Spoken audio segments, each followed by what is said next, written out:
ukuthembela kwabanye inhliziyo yami isimanqebaqeba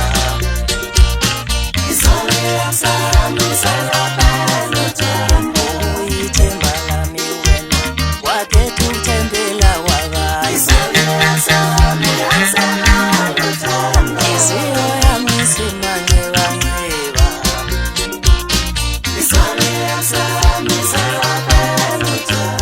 ngiyabingelela kulona lonke likaMthaniya.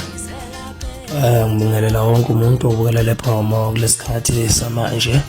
Nibingelelwa igolide lasemzansi uMphumzeni wakwaDlamini phansi eMsinga.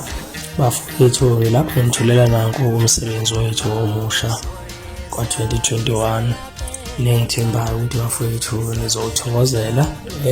Bafowethu ngiyabonga nje kakhulu kuwona yonke le minyaka sikhona endimeni, uthando enisiphe lona abantu abasesekile. Ngiyabonga kakhulu kibo, ngicela beqhubeke beseseke. Bese ngidlulisa nje ukubonga kakhulu ebantwini engisebenze nabo kule album.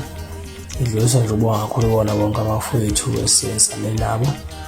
Ngibonge nje kakhulu ukuthi ngoMfowethu Dlamini, ngibonge kuqoqa uMfowethu, bese ngibonga Inkosi Amagcikama, ngibonge uSebevumile, ngibonge Stepis Samavukane bokamaphumulo, ngibonge usisi uDion. Ngiyabonga nje kakhulu bafowethu ukuthi sisebenza yakho wena ubokuthando noma ngisho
thakathi manzi, ngiyamthanda.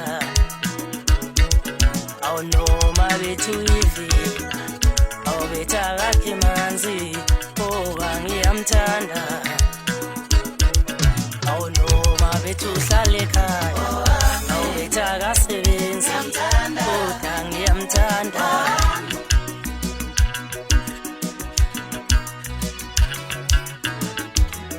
Yetiduhlu ntombazane wentombi yangaphini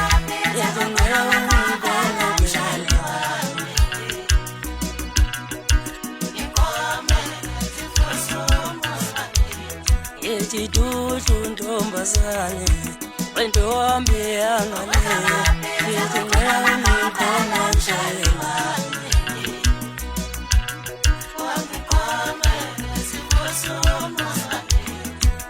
iphuma owanjeni icela uthando emsheni awungome phela ngome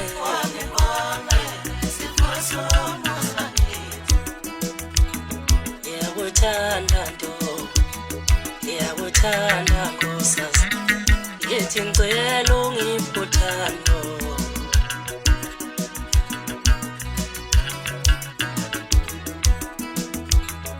akulona ixhala lami ntombi umuzi wakithi ube njena, nami ngiyazabalaza ngifuna ube ngcono. Nicala lami uthi umuzi wakithi ube njena, nami ngiyazabalaza ngifuna ube ngcono. Uthando ngiyalwanga langihlaliswa ngabantu mina, ukamanje abantu